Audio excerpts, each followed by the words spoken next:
I'm waiting for the recording to say it's starting, although probably is. Okay. Hello, Berlin High School Windows and Mirrors. That is a fantastic name. I know that I personally am always striving to write books that let the reader get out of where they are, explore some new places, some new ideas, and yet also hopefully provoke them to reflect. And so I love your name. Um, Thanks for reading Minerva. I know you were probably expecting some written answers to your questions, but I decided it would be more fun for me to just talk them through and also take less time because I'll have said it and I won't obsess over editing them, so they're perfect. So I am actually made a little slideshow. I grabbed one that I had for something else, and I think that will hopefully help this be a little more interesting. A tiny bit about me. Yes, I'm Mr. Hansen's youngest sister. There's 4 of us in our family. In that bottom left picture, you can see our family of 4 back when I was 9 years old. We are born and raised in Connecticut, but that was out west on a family camping trip. And Mr. Hansen is the kid in the black shirt. I lived here until I was 18. I went away to college, studied Japanese computer science and history. And then I went to Japan for a year teaching English. And that picture in the middle is me in Japan, looking way younger than I do now. And then on the left are my 2 twin sons. So actually, I came home from Japan. I got my master's in teaching, taught computer science and math for a little bit. Then my sons were born, and they begrudge any time that I spend writing. But luckily, they're now 5 and in school, so they don't know how much time I waste writing. Shh, don't tell them. Okay, let's talk about Minerva. Your first question was, who are the inspirations for your characters and your writing? Well, I got the idea of empathy from a dream. A lot of my ideas do originate in dreams. And it was just this girl, and she was in this like fight situation, and she could feel what everyone was doing around her, so she knew where they were. But then she got distracted from her mission because there was a boy who had a crush on her, and she started getting excited about that, and she forgot. She was so distracted by his feelings that she forgot she was fighting, and she got killed in this fake scenario. And I just found it interesting, and I woke up and I was like, why on earth were they fighting? And why on earth could she feel what everyone was feeling? And I came up with the idea of empathy. And the book originally had a very different plot, but I was writing during the Robert Kavanaugh confirmation hearings to the Supreme Court. And so, Christine Blasey Ford came forward and said that she had been raped. And he said he didn't do it. And in addition to Dr. Ford's testimony, a lot of other women, the Me Too movement really picked up then. And we had all these other women coming forward talking about their experiences as survivors of assault, or not necessarily assault. There's also coercion. And the pressures they have felt, especially when men or anyone really has power over them, and how you can kind of be forced to do things you don't want to do. And I immediately thought how this would be the worst situation for Minerva to be in. And you want to put characters in terrible situations because that's when you get to see them do interesting things and become interesting people. And it started bleeding in. At first, subconsciously, the character, you guys might remember the uncomfortable scene with Callian near the beginning, when Minerva is convinced that he's intending on raping her in the gym. And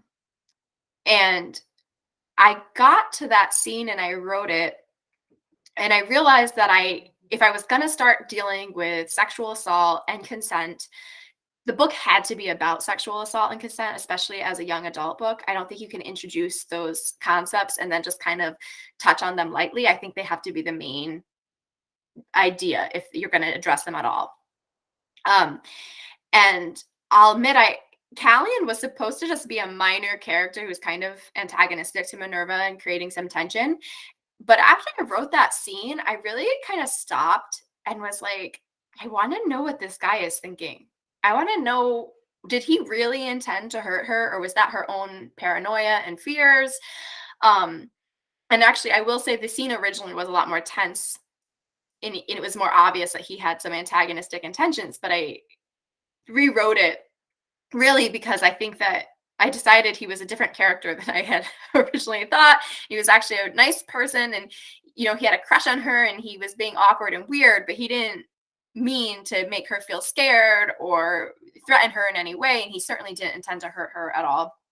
And he ended up becoming the romance hero. And Octavian, who was supposed to be her love interest, actually became the bad guy. Because I was thinking about how people in power often are these charismatic and effective leaders, and yet we don't, and so we often kind of ignore the abuses that they inflict because they are such neat people.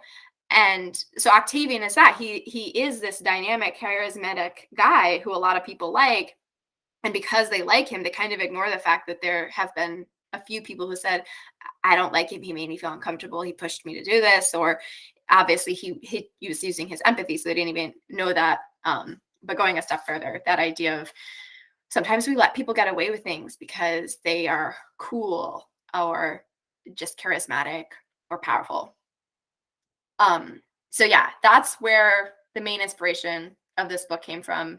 And these terrible sketches are ones I did to do the trailer. You have Juno in the top left there, and then that's Callian and Octavian standing back to each other. Down below, it's supposed to be Un, Rex, and oh my gosh, Chloe. That's Chloe. And then down even further is Cesar. All right. So, are there more abilities and gifts in Churchill? So, like I said, I had the idea that humans had evolved, and this was empathy. It was kind of like a natural evolution of, some people are just good at picking up on what others are feeling and thinking, even though they don't know. So, I just took it a step further and made it like they absolutely know. They are right. This is empathy. And I thought, I don't know, I just thought other things should have evolved too. So, I kind of threw in vitality and memory. Obviously, I didn't fully explore memoirs and vitals. I had the vague idea that I might write a book about each of the three with a main character from each one. And I do have a fairly thorough outline and character sketches done for a spinoff called Leone, which actually does not take place in Churchill. You might remember that Cesar mentions there's other city-states that they've lost touch with. And I was thinking to go into one of those city-states, the Robert Verosa one that's also in Canada, where it said that they actually invited Vitals to immigrate there. And it's going to be more of a military dictatorship where people who have vitality are given a lot of leeway and are in control of everything. But no, I don't think that there's necessarily other abilities. I mean, I think that they are more like cold resistant than we are, not as much as the Asparians are, the Lurks, but more than, say, you or me. Probably there's a lot of little minor things that don't necessarily come up in the book, but I'm thinking like, yeah, their hair is thicker. Obviously, most of the men, it said, did grow beards because it's so cold. Maybe they're better beard growers than guys today. I don't know. But I didn't think of through any other abilities or gifts. Okay, question 3. Dystopian is often a response to real-world issues. What, if any, real-world issues inspired this novel? So I did talk, obviously, about the themes that came up with the idea of consent and rape and assault and just how to deal with that. But I think the true answer to this question is Minerva is not a dystopian. A lot of Amazon, I think, put it in the dystopian category, and a lot of people who read it call it a dystopian, and it is good to market to dystopian fans. But technically, it is a post-apocalyptic speculative fiction. Basically, there was apocalypse, and I put in some speculative elements, which are the empathy, the memory, and the vitality. And I don't think that Churchill itself is a dystopia. I mean, it has problems, but not huge problems, not worse than like the United States today. I mean, sure, I decided to make it a communist society. I don't think that communism is inherently evil, even though a lot of the communist dictatorships that we have seen in the world are terrible. But obviously, we were seeing a very small scale communism that was actually kind of working in the book. And there were a few dystopian elements, like, people were incentivized to have children if they had these evolutions. But I, again, don't think that that's actually that much more extreme than a lot of the stuff in real life today. I was actually just talking to my husband about how, we had friends in the military who got married extremely young and ended up going through some messy divorces because the military incentivized marriage so much. It was just, I think to me, it was more like a natural thing. They don't go so far as eugenics in Churchill, which I think would elevate it to dystopian level. I think it's just a post-apocalyptic. So the world itself is not inspired by any real world issues that I was trying to magnify. But the themes were, I wanted to deal with these. Yeah. So I wrote below, real world issues include the blurry lines of consent and varying perceptions of truth or different truths, going back to the Kavanaugh Blasey Ford, regardless of your political opinion, it is possible to step back from that case and say, okay, let's assume that they were both telling the truth. Let's assume Ford was raped, but maybe she was mistaken about the identity of her rapist. And let's assume that Kavanaugh, was around these parties, but he didn't actually participate in the rape. And, just the sort of wish that our justice system had somebody who could step through and sort these things out and sort through, oh, Kavanaugh did do it, but he thought, sorry, I better not use real world examples. I don't want to start a political fight here. But in the story itself, right, Minerva is able to step in and say, this is how far this person was aware of the fact that they were violating someone else's consent or free will. This is how far this person was hurt, and can really just sort through the emotions and the truth, and try to find a more objective truth. So it was sort of my wish for objectivity. All right. How did you develop the world of Minerva? So I had the idea of the human evolution first, and I was trying to come up with a scenario that would trigger human evolution. And I thought, okay, it has to be something that would, one, weed out the vast majority of humanity, because populations evolve when they're small. When they're large, they tend to stabilize. And second, I have to create a world that has adverse living conditions so that only some people are able to survive in it. And I chose a nuclear holocaust, and I could have gone, there's actually a lot of different theories about how it would affect the earth. And certainly I could have gone hot, hot, hot, but I decided to go for a nuclear winter. I don't know why, maybe just because it was getting cold, and I read a bunch of theories and I was like, this one just makes more sense to me. So I went with the nuclear winter. And I knew, maybe the empathy wouldn't have actually formed, but that was obviously my starting point. I wanted empathy to form. And so I thought, okay, how would empathy help someone survive? Well, what if you could actually influence others' emotions? That would be definitely a skill that would help you do better in the world, right? Like, it's not just that you feel them and you can respond, but you can actually be like, okay, I need you to toughen up right now because we have to get this done. So I'm going to give you encouragement, and you're going to become tougher. So that is how empathy became an external thing, and not just I'm feeling. The power of empathy is really influencing other people.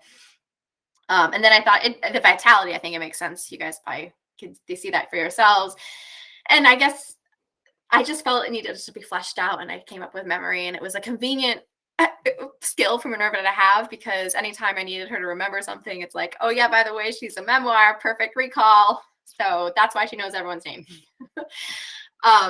You can actually see a lot of the setting fleshed out on my website. I'm not sure if I click this, if it's going to open for you guys. No, it's not going to open for you guys. So let me just switch which screen I'm showing you. I have to stop presenting and then I have to start again.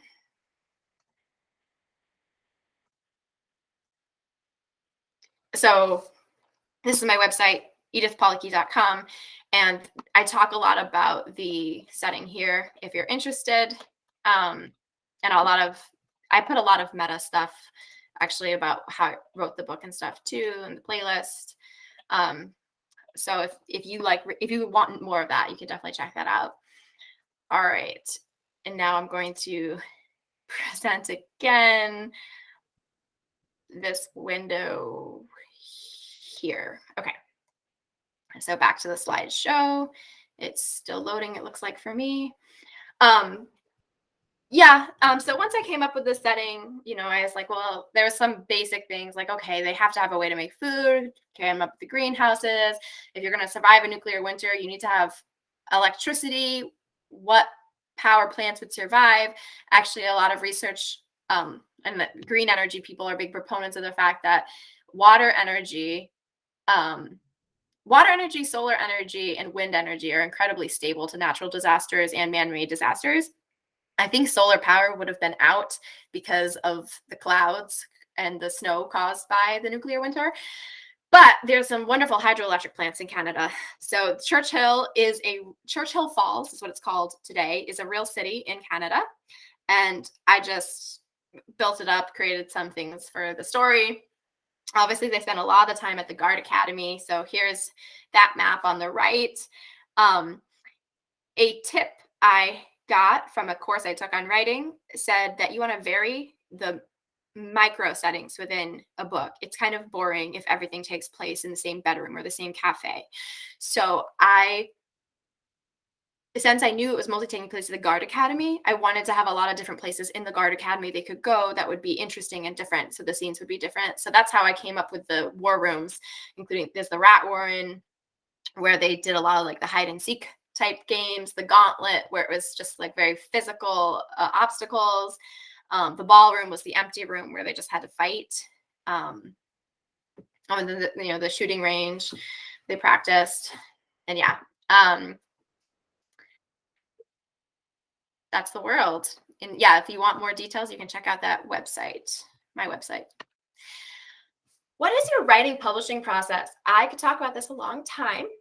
And it has changed a lot because Minerva is the first book that I published, and I'm currently on the fourth one or fifth one, depending on, I guess, how you count.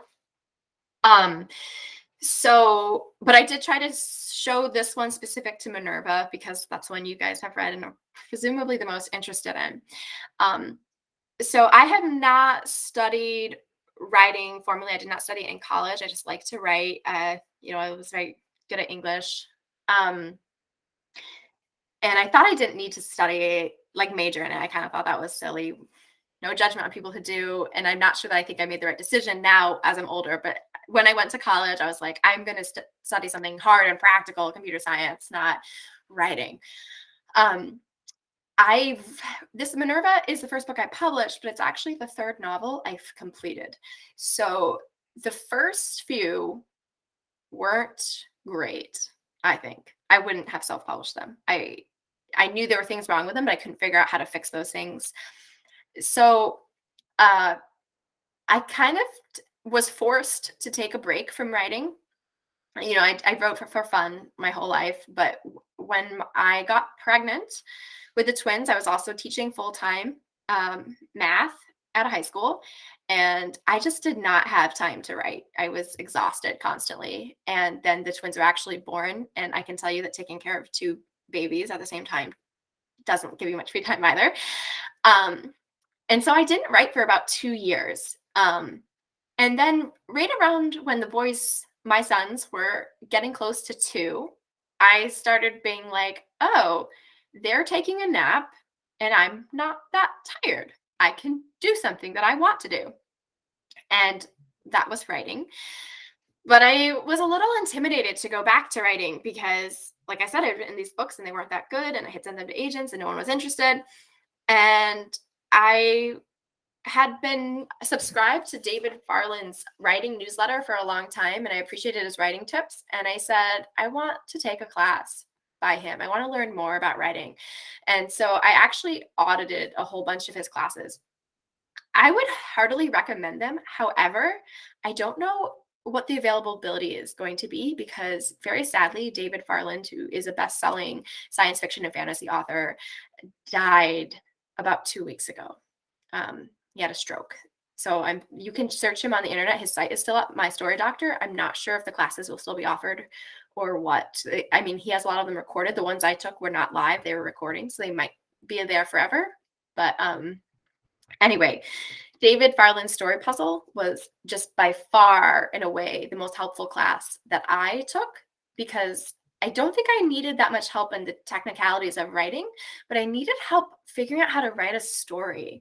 I mean, I'm sure you guys have learned in your English classes the elements of the story, right? There's conflict and character and plot and setting. But I thought that I could just apply those concepts to my own writing, but it wasn't really working. And once I took the story puzzle, it just sort of clicked into place for me. So Minerva, I planned out in great detail because I was actually basically taking the story puzzle, excuse me, class while I was writing. And so the 5 big elements of the story puzzle is characters, setting, conflict, treatment, and themes. Characters is probably pretty self-evident. So you can see behind the characters here is my sketch of Minerva. She was 18 years old. She's 160 centimeters. I put that also in feet because that's what I know, but I knew that I wanted Churchill to be metric because it's in Canada. So that's why they're there for both. Weight, a brief description, and then I had written a longer history and a personal statement, which I write in first person just based on Farland's suggestion, where I try to really be in the character's head and think, what do I want as that character? What does that character want? What are they trying to accomplish? Okay, the second biggest element, especially for sci-fi fantasy, this is different for other books. Other books, the setting doesn't even always matter that much, but for sci-fi fantasy, it's one of the main components. What a lot of people are reading for. So I did have a pretty long setting fleshed out. Conflicts. Now, I just always go for 3 conflicts. I want an internal conflict for each character, each point of view character. And Minerva, there's only Minerva, but other books I've written more. 1 big external conflict. Obviously, you want multiple little external conflicts, but there needs to be one, like, this is the big thing. This is where the climax is going to be, taking care of this external conflict here. And then a romance. I always have a romance in my books. I just like it. But so for Minerva, the conflicts I had come up with was Minerva versus temptation, which is, it's nice. She could use her empathy to basically live her life exactly as she wanted, but she doesn't think that's ethical. So she's struggling with that. And you can see places in the book where she messes up. Minerva versus the antagonist. This is our big external conflict, Caesar. And I would say that Octavian, to me, is an extension of Caesar. It was the same conflict, but Octavian was kind of the intro little baby conflict, and Caesar was like, oh, this is the true conflict, like Octavian on acid. Or, as a friend asked me, it's basically, average college frat boy who's obnoxious is Octavian, and then powerful politician in today's world is Caesar. And unfortunately, they're often the same person. It's just the politician is older and more successful. So Minerva versus true love. It might be a little silly to call it true love. That's partly just the name that came from the story puzzle or in writing.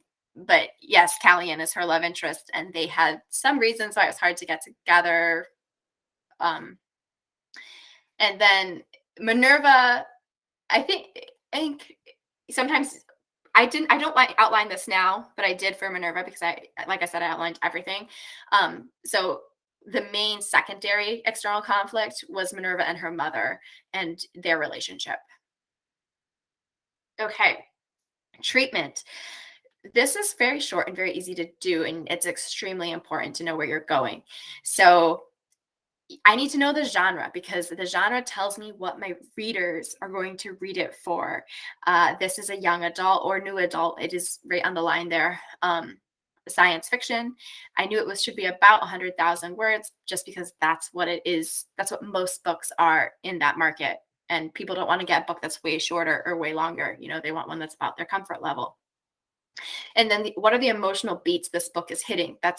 And that is defined by your genre. So since it was young adult or new adult, it doesn't have to, but it's generally those books have some romance and some adventure. And because it is a science fiction book, it also has elements of wonder. And so I tried to break it into when I was writing, I was trying to keep in mind, like, have I done anything that heightened the romance lately? Have I done anything that made it more exciting for the adventure lately? Is there anything that made it interesting or intriguing to make the reader stop and wonder and think? So about 30%, 50%, 20%. Themes. So the themes I consciously chose for this book were family, because Minerva obviously has this birth secret. And there's also Callian, who is an orphan, and that, comes into freedom of choice. Now, I don't mean the main character's freedom of choice. I mean empathy allows characters to strip away others' freedom of choice. And the truth is, people make bad. We have a big issue right now that's relevant, right? Like, the federal government is trying to mandate the COVID vaccine because science and research have shown that reduces the risk of hospitalization and deaths. But a lot of people say, well, that might be true, but you can't force people to do what's good for them. They are of the right to be free. Liberty is this fundamental element of our country. So that was what Minerva is about too. How far should you go? Can you go to make others do the right thing? Like, how much are you supposed to let people make a poor or stupid decision because it's their right to make that poor or stupid decision? Then responsibility to others versus self. Obviously, Minerva feels this huge pressure to kind of just take care of other people, to help other people. But, she needs to take care of herself too. Like, she would burn out. And then finally, this was a theme that was pointed out to me by a beta reader because they thought it was the main theme. And I was like, oh, you're right. This book is about overcoming trauma and healing. Not something I thought I was writing when I started, but it is, I would say, the main theme. Okay, so sorry, this is actually for a different book because I've created this writing process for a different presentation. But Minerva, I outlined it very heavily. In fact, I'm going to go ahead and close this presentation and I will open it up over here. Sorry, this is my Google Drive where I store all my planning. Oh, you can't see that. Where I store all my plans. Okay, I'll show you now. So present tab. Here we go. All right. So here is my Minerva folder. Yeah, you can see some early iterations of the eye cover. But the big thing I was trying to show you, I think I called it story puzzle. So here I had all the different components of these conflicts, plotting, theme, outline. So I literally had like the day something was happening, where it was happening, and a little summary of what is supposed to happen. The characters I color coded. This was all based on Farland's suggestions. I then wrote the book. I went back and I even did this thing to revise it for rewriting, where instead of looking at my outline, I tried to write down what actually happened. What is actually going on? This does not match because I didn't finish it. I ended up switching and realizing it wasn't quite working for me. I had a lot of trouble doing revision with Minerva. It was the first time I had really ever revised anything. I'm not sure that I just realized I think I showed you the wrong tabs. Moving on. I'm sorry. Back to my PowerPoint. Now, when I write, I discovery write. So I just have my Word document open and I go along and write. And and I have, you can see that I have some red. That's my outline. And I only outline maybe a chapter or maybe 2 chapters ahead. Often it's only a scene or 2 scenes ahead. So, oh gosh. And then I often will ask myself, like, okay, what are the senses? What are the big primary things in this scene that I want to hook the reader with, like around them. Is the sky really pretty, or are there some animals or whatever? And then, what are the things that have to happen to propel the plot forward? What are the challenges that the character is about to face in the scene? Go ahead and write the scene. I just keep going. And if I start thinking about the next scene, I'll usually stop and do some bullet points for that, so that when I get to it, I'm ready to write. That's my writing process. Once I finish it, I can actually, I could show you here. I'll stop presenting again. So this, what you saw was the first draft of this book, Trials of Fire and Rebirth.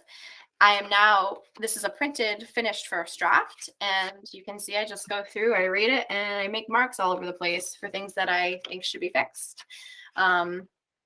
And this is the first draft. It went out to alpha readers who gave me a whole bunch of feedback I took notes on. Some of their notes I've written in here, and some of the notes are just on the side for me to think about. I make my notes, I revise it. I have a second draft then. I send that out to beta readers who, again, give me feedback, and I will make changes based on things that they say that I find compelling. And then I publish it, because I'm a self-published author. That's what you do. That's the next step, publish. And that was also one of your questions. So let me get back to that PowerPoint. Publishing process. Okay. So just because I thought you guys might be interested, with Minerva, I was like, okay, I have a book. That's good. I believe in this book. I queried agents, and I queried I think I queried about 10 agents at a time, because I know I did it in 3 sessions. It took 8 months to get 30 passes that told me nothing. That all just were, it was a form letter of, thank you for sending your book. It is not right for me at this time. Please consider me in the future. So it was super depressing, to be honest. I really like writing, and it's kind of my own little therapy. It helps me just be in a good mental place. And I was not in the mood to write while I was getting all these rejections. So my husband said, you should self-publish, just do it. And I said, okay, I'm going to. So I decided to self-publish Minerva. But I will say, by that, I had been kind of holding off on self-publishing, because I was told that if you're going to self-publish, you have to have a decent amount of books out there to be promoting at the same time. So I was almost done with my 3rd book, so I have 3 books out now. They were kind of all ready to go when I made the decision to self-publish. When I self-published, I went with the biggest and easiest press out there, which is KDP, Kindle Direct Publishing, Amazon. So you create a Kindle edition, you create a paperback edition, you create a hardcover edition. I love that part.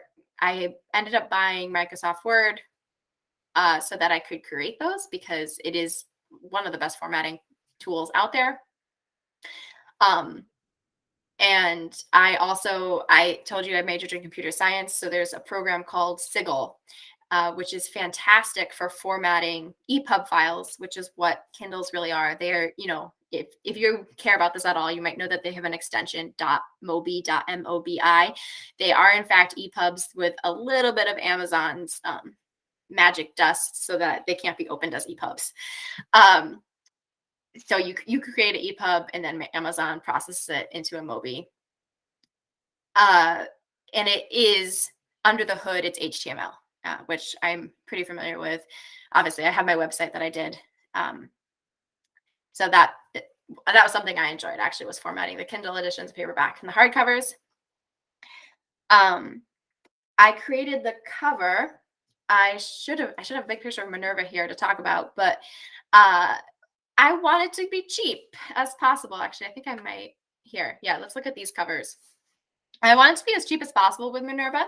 So that is a picture of my son's eye that I edited.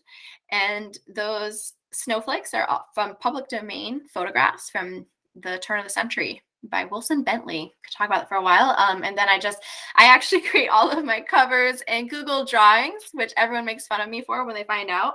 I've been thinking about upgrading to Inkscape, but I don't know, I'm pretty good at Google Drawings. I like Google Drawings. So, and I haven't, people tell me my covers look good. I don't know. So I haven't done that yet. But then you publish it. KDP is an awesome resource. I will say that I get all this is through KDP. This book is not published, but I can get a printed copy. You can go onto KDP, create an account, print books for yourself without making any commitment to publishing. It cost me about $10 to get this copy, including shipping. So if you like to write yourself and you are writing books, I would encourage you to use KDP just to get yourself some hard copies that you can read or even give to other people and ask them to read them for you before you don't have to, you could still try to go to a traditional publisher when you get older or something, but you can get that copy of the book. It's cheap, way better than Staples. Or printing it yourself on a printer. Then there's marketing. I joined Instagram solely for the purpose of trying to promote my books. It's a little exhausting. I'm not a social media person. I'm actually not a very social person in general.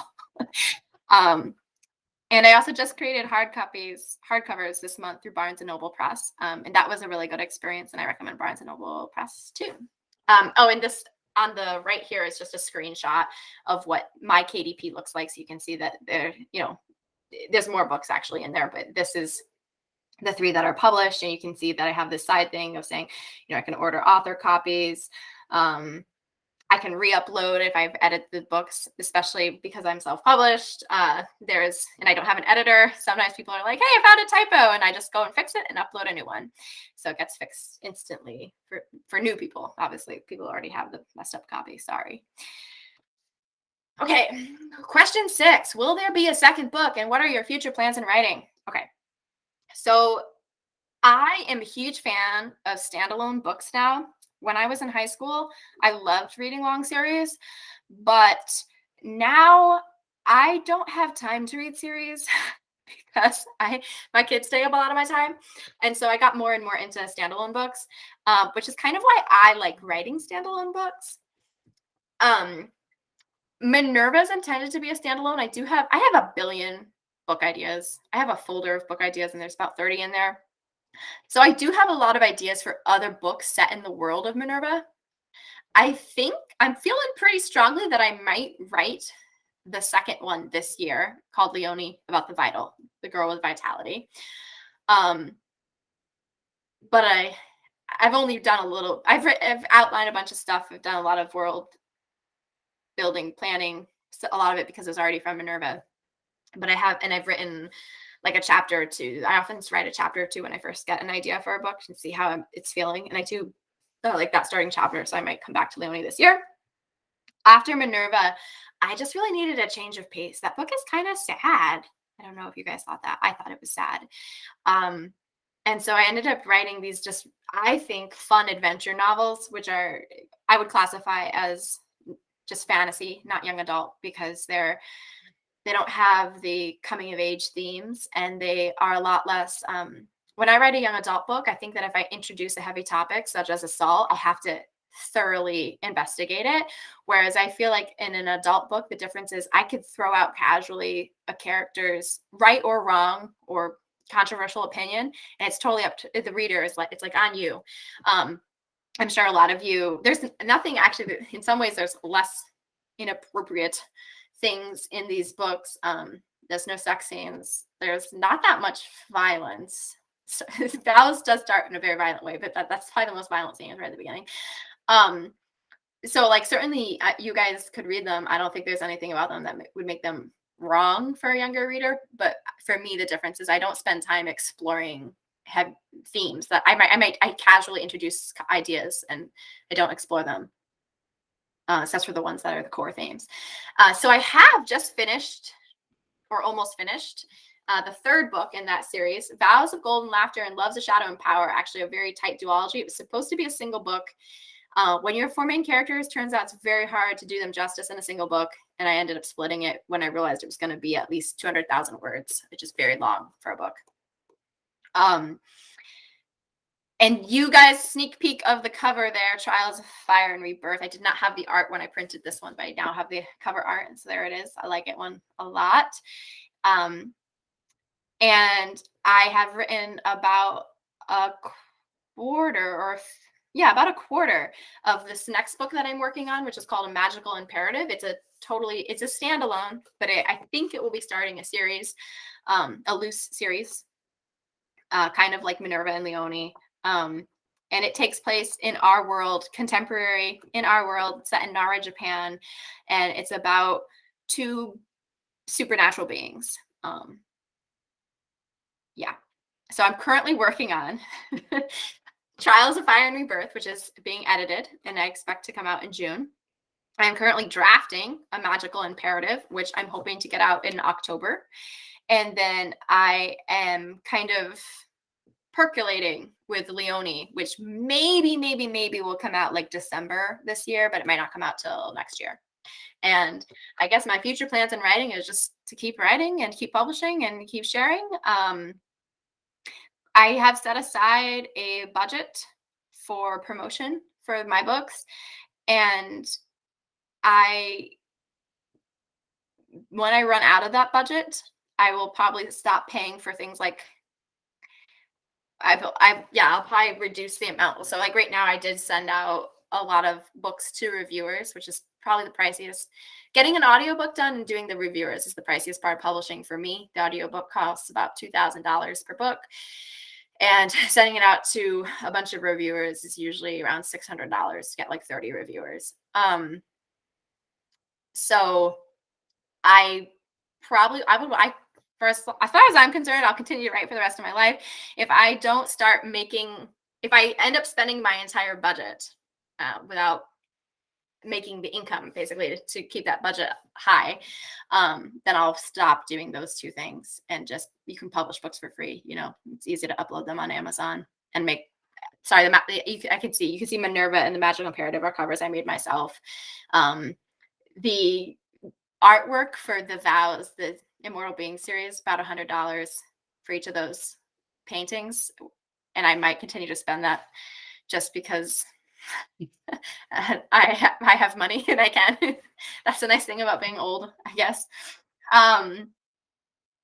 So yeah, I hope I answered your questions. That was a very rambling answer, but okay. Minerva, what did you learn from writing this book? So like I said, this is the third novel that I've completed, and I took a whole bunch of writing classes for it. So I learned a lot from writing this book / taking those writing courses. And to me, it blurs together. Did I learn it because I wrote that book or because I took the classes? I don't know. It's a very good idea to be writing a novel while taking writing courses because you can directly apply what you're learning. But I learned so much about plotting and world building and character arcs. I guess going into Minerva, I think my strengths were writing dialogue. I hope you guys liked the dialogue, but a lot of people have told me they like the dialogue. And that's something I learned in college when I worked in rare books and special collections, and I had to transcribe a lot of interviews, oral histories. And if you listen to people talk for 28 hours and just type what they're saying, you start getting rhythms in your head. It becomes easier to create your own dialogues. I outlined this book very thoroughly, and that made it kind of boring for me. And I am obsessive compulsive, so I could not, if I was like, this outline is not working, I couldn't stop myself from following the outline anyway, and that was really dumb and annoying. So now I'm a discovery writer, and I write much better. I think the plots are a lot more organic. I had to edit Minerva went through a lot of heavy edits. I think I told you I do 3 edits per book. For Minerva, it was more like 7, because I had to fix the plot. And I think part of that is because it was like my first, I don't know, like my first book where I knew what I was doing. And the first book that I seriously revised. But a lot of it is because I just could not bring myself to go off book, and having a freer plot and not having that outlined in advance, better for me. Discovery writing is better for me. And I learned how to revise. I can recommend a bunch of books on revision. That was, I think, the biggest problem. Like I told you, the 3 books that I have not published, that I still like the stories, I still like the worlds. I couldn't figure out how to fix them. And Minerva, I was like, I'm not giving up. I'm going to figure out how to fix this. I'm going to take this class. I'm going to read this book. I'm going to spend hours slamming my head against the desk being like, how do I make it so that Callian is interesting instead of scary? How do I make it so that what is something I fixed? I Isolde. There was a whole bunch of plot lines that just like fizzled out to nothing, and I had to go back and figure out how to interweave them. And I don't think I did it perfectly. There's a bunch of problems in Minerva that I don't feel like the ending was. I felt the ending was a little rushed, and I just couldn't. I kind of was like, all right, I'm done. And I also felt the whole. Oh my gosh, I'm gonna forget her name. Minerva's friend. I want to say Nadine. Is it Nadine? She works in the greenhouses. And there's kind of like a subplot there with Paul who threw the poop and Nadine, and they're suspicious something happened with their advisor. It turns out maybe nothing, but maybe something. And I didn't feel that plot point really came to fruition. I almost cut it, and people were like, no, don't cut it. I find it interesting, but it could have been better. It would have been better if this was like my 5th book instead of my 1st, but there you go. What changes did you make after writing your first novel? Okay, I don't actually know what you guys are asking with this question. I'm not sure if you mean changes to me, which there were a lot, or changes. Do you like if you mean how did I change Minerva during the drafting process from the revisions, or if you mean what did I change about writing? And that's the one I'm answering because I decided probably that was the one that was most interesting to you.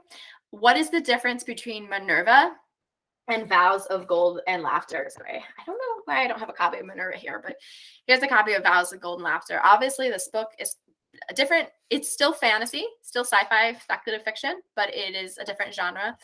And it has 4 point of view characters instead of 1. That's partly, I think, again, just a separation between young adult, which is often no more than 2 POV characters, often only 1 POV character. In an adult book, you put it typically as more. But Vows is also just more lighthearted. It's focusing on adventure, romance, and wonder. Though I hope it's still philosophically provocative. I like books that leave me thinking, leave me mulling over those ideas a little bit. So that's what I try to do. I am a mood writer though, so it's not like I'll never go back to write a book like Minerva. Like I think I might write a spinoff this year. I've been thinking about it a lot. But to go to a dark place, I kind of have to be in a mentally strong place myself. Whereas if I'm feeling tired, I need to be writing a little bit lighter, fun book. So big differences between Minerva and this.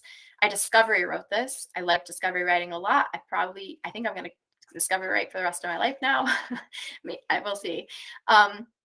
Playlists. When I was revising Minerva, I don't know. I just found it really hard. And I ended up creating a pretty, I think, good playlist on Spotify that just really helped me get into the right zone quickly. So I would listen to I'd listen to my Spotify while I was cleaning and doing chores around the house. And then I could sit down in an hour, bang out what it was I needed to get done in Minerva. So I actually created a playlist from the very beginning with this book. And I had a playlist for each point of view character. And whoever knew I was going to be writing that day, that's what I'd be listening to in the morning. And then I'd sit down and write. And this was actually in the midst of writing this book, though I did it for Minerva too. I was revising this book and Minerva at the same time. And there was a couple places where I was like, I don't know what the character would do here. I don't know why they would make this decision or not. I'm really into psychology, and you guys might be familiar with the Myers-Briggs personality test. They're the 16 personality types. And I've taken it for myself. And I said, I'm going to take it for my characters, which I enjoyed doing. Minerva, if anyone is interested, is called the protagonist type, which is quite funny to me. But these characters each had their own personality type. I also put in a lot more focus on keeping conflict and tension high. I don't think I fully succeeded in this book. There were still points where, like, after a chapter, if you set this book down, you might not feel the need to pick it up for a few days. I think that's a mistake as a writer. I want you to feel like you have to pick up the book immediately. So with this sequel, it's really like hook, hook, hook, hook. Every time a scene ends, there's a hook. Every time a scene starts, there's a hook. And a whole bunch of reviewers noted that in this book, where they were like, I couldn't stop reading. I had to read the book in 1 or 2 days. Because it just keeps the tension high and you can't think about other things because you're so focused on the hooks. And I learned you can print drafts from KDP. That makes my life way better. That's the big one. I think that we're done. That's all your questions. If I answered the wrong question for that last one, you can let me know. I would love to hear from any of you if you want to talk more. No pressure, obviously. But so there is my website, edithpolicky.com. I'm on Instagram at edithpolicky. You can just message me too if you want to talk about something specific in the book, or just ask questions about other stuff I talked about today, about writing advice or publishing advice. I am on Facebook. I hate Facebook. I'm probably the least active there, but at author Edith Policky. If you like Minerva, if you like my writing, I have a free newsletter. edithpolicky.com contact is the sign up sheet. And it basically is just announcements of when books are coming out or when there's giveaways of my books. So you can get books for free. And my email is edie@edithpolicky.com. And I'm sorry, I'm looking at the captions. Every time I say Edith Policky, I cannot figure out what Policky is. There's some pretty funny words there. Okay, so my email, yep, edie@edithpolicky.com. I am very responsive to emails. That was my generation's way of communicating. Now everyone's about texting and instant messaging and stuff. Okay, have a great day. Sorry if this was way longer than you wanted. Bye.